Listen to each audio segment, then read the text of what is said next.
Welcome to your weekly interval. This is the Best Damn Nerd Show. I'm your host, microphone alchemist James Kincaid, and the stalwart with me tonight, Professor Chris Davis. You know I love you, and I'm always here for you. Well, not always, but most of the time. Well, yeah, last week I guess I wasn't. Yeah, you weren't here last week. Yeah, you know, I mean, things happen. But you're here a lot of the time, and so Yeah. I certainly always appreciate you, the intrepid Chris Davis. And yeah, it's good to have you back. What are you drinking tonight, pal? We're back on the tequila front. We had to go away from the beer, so we're back on the tequila soda. Getting ready for Davis and I's trip to Mexico for Halloween weekend. I'm excited. Davis just invited me before the show started. You asked me if I have Halloween plans. Very unexpected of you, but I am humbled and will accept your invitation to go to Halloween or Mexico for Halloween weekend, which is also for your mom's birthday. So my mom's 60th. I don't think she wants you there. Why not?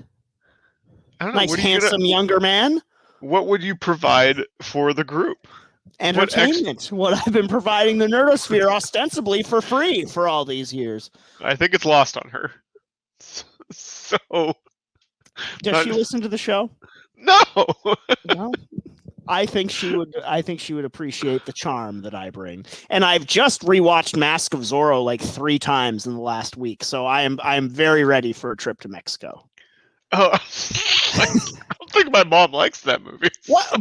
Yes, she does. I mean, I'm pretty sure she's a Banderas fan. Why not? Who isn't? Absolutely. Doesn't like that movie. But yes, I will accept your invitation, Davis. Thank you. Oh, good. Yeah, you might have to take over for Courtney. So talk to her about keeping her. Well, you invited me, pal. You got yourself into this mess. So I'm not going to get you out. But yeah, I'll see you there. But yeah, glad you're back on the tequila train. Yeah. I don't think it ever went. So.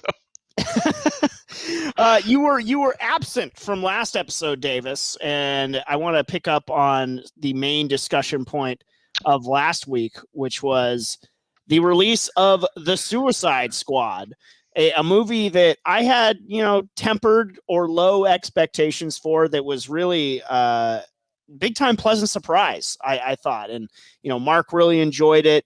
I think a lot of the sort of traditional comic book fans and comic book movie fans really enjoyed The Suicide Sqaad quite a bit. I know it's not doing the numbers that it hoped for in the box office and stuff like that, but I mean, in these hashtag uncertain times and everything like that, didn't really do it any favors in the R rating and all that stuff. But you were not there to give your thoughts on it, so tell Ann Sarnoff what you thought about The Suicide Sqaad, pal. And you can still make some money. Just gotta stick in the universe, Ann. No, it was, like you, I had fairly low expectations, especially when I saw some of the actors in it, in the trailer that I never wanted to see, but they were there. But luckily, Fillion and what's his name from SNL? Oh God, Pete Davidson. He's the worst. Yeah. Thank God they killed both of those guys right away. But they were both fun. So for their 2 minutes of glory, it was fun. But as they built this movie I didn't think Pete Davidson, for the record, I'd like to also go on record again and say that I didn't think any part of Pete Davidson's involvement in the Suicide Squad was fun whatsoever. I mean, his face did get blown off, so I mean, that was incredibly enjoyable. I did say that was the only delightful part of his appearance, was watching his face get blown off. But he himself, even in his small role, was terrible. But continue. I apologize. And it was just, knowing that the end villain baddie was going to be this huge starfish. Did you know that going into it? Because I had no idea. I stayed away from enough stuff that was a surprise. Because it was, I don't know when they showed that and what trailer, but they had just given that away, and I thought that was kind of big. But I guess it wasn't so much about that as it was just the fun to get to that point, and it was a lot of fun. And John Cena was very good. I will say he was perfect in the role. I hate that he was, but he was. You can't see him, baby. That there are certain points in this Love John Cena. There were certain points in this movie where I thought it was about to go off the rails. Like it was going to lose its flavor, it was going to lose just the vibe, and then it would just throw a 180 at you and be like, "Oh no, we're not doing that. We're not giving Harley Quinn a love interest. That's going away." Oh. So sorry. Yeah, we're gonna get rid of that right away, because that's when I was like, no, please don't do that. Please don't do this. And no, it got fixed real quick, and so I think it knew itself what it was really well. And definitely a lot of laugh out loud moments for sure, and I think they just did a good job with it. And for the most part, most of the characters, I'm trying to think which character I didn't like.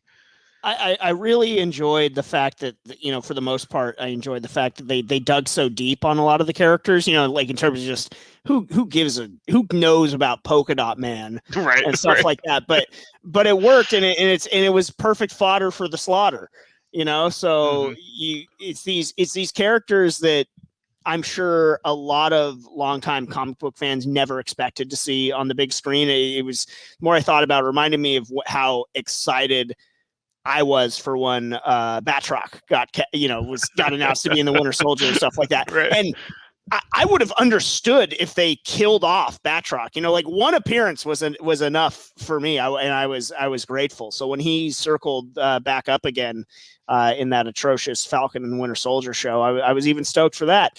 That they would bring him back. So I thought that was kind of a nice. He's apparently a Marvel favorite, which is I wonder how much they're just going to bring him back. the guy rocks, and I will not apologize. And if Disney Plus wants to save their floundering streaming service, then you give Batroc his own show, and that's then now you've got me on board.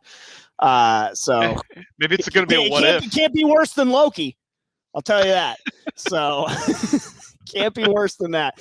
So I did appreciate a lot of the deep cuts. What did you think of Idris Elba as Bloodsport? For being the main character, he was fairly forgettable. Really? See, I thought he was great. No, he was good. I felt like he was fine. Like he owned the character well, but I think he was just more of like a plot device to move it along, instead of there being a ton of focus on him. And he didn't really steal the show to me when. Well, John Cena stole the show of this movie. Yeah, because you have call spade Cena spade here, Peacemaker, baby.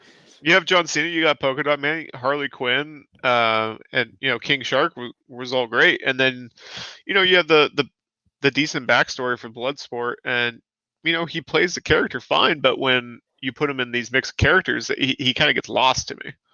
That's interesting, because he really stood out to me, and I actually thought that his backstory was similar enough to that of Deadshot that it felt like that was clearly written to be Deadshot, and they had to do a sort of an audible when Will Smith wasn't coming back to be in it. Right. It felt like it's like, wait a minute, this is just we're clearly just doing Deadshot again. And MauLer, as always, was great. I mean, Viola Davis is just amazing. And I like the Office. They had the bets on who's going to die first, and that was a lot of fun. So it seemed to have, they nailed the tone for a Suicide Squad movie. I mean, especially compared to the last one. Yeah.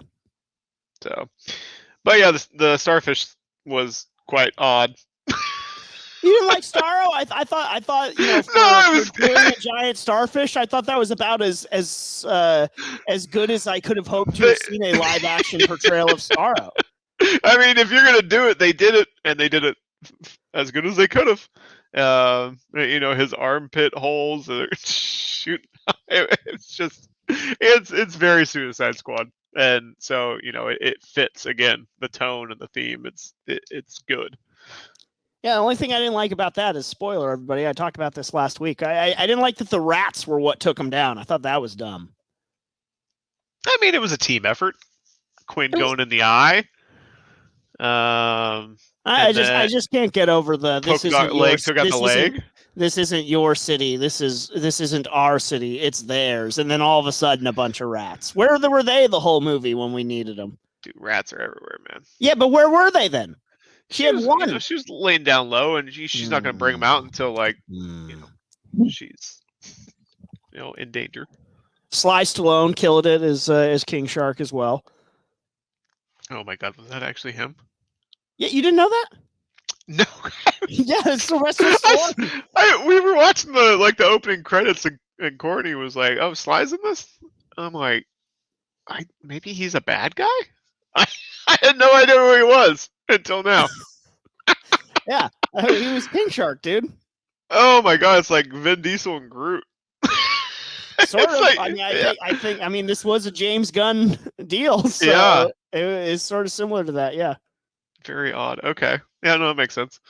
But no, he was great. He was a lot of fun. And I thought he was like when they first kind of brought him out and introduced his voice and kind of he's dumb. I thought it'd get a little tiresome, but I think they kind of hit the sweet spot there. But and they didn't kill him off, so that was smart.